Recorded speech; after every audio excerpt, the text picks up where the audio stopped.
So let's kick this off and start talking with the pitfalls of legacy measurement. So let's transport back in time for a second, 2008. It wasn't that long time ago. People tend to view the past with rose-tinted glasses, and measurement, attribution, no exceptions. Even back during what I like to call the glory days of measurement, blind spots existed across mediums. When the iPhone and other smartphones took off, you saw mobile's rapid ascension as a digital content consumer. And this was really the first time our user journeys were meaningfully impacted across devices, maybe beyond, the typical home and work computer separation. Similarly, in-app advertising, which is great, it gives us tons of new ad inventory to invest in, but no cookies to connect a user trail against.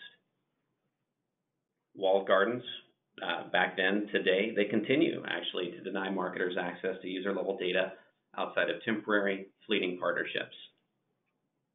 Then we went next level with Apple Safari ITP, taking things a step further, eliminating first and third-party cookies for 20 to 40% of the market, depending, I guess, on your device or cohort. Not to mention that's just the upfront exposure traffic and not the real percentages actually making the purchases. Apple folks tend to comprise even higher percentages of those transactions.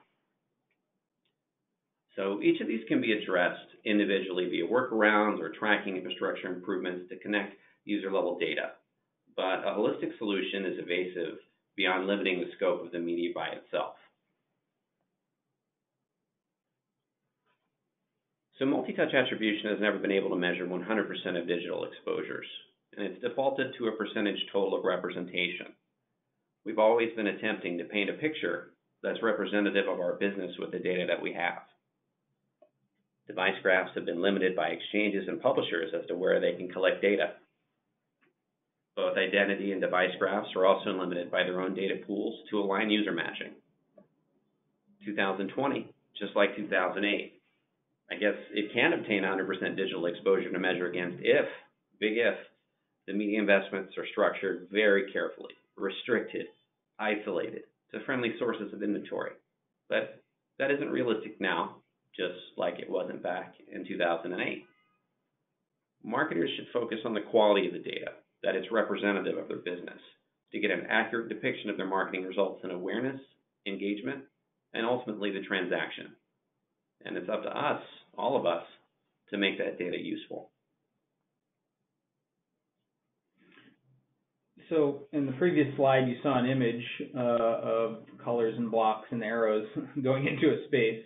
And, that's the best way to think of that is the data coming together, right? And the idea here, the whole point we're having this conversation is because we want to paint a picture of the business and the object of the marketer's influence, the customer, that is depicted accurately.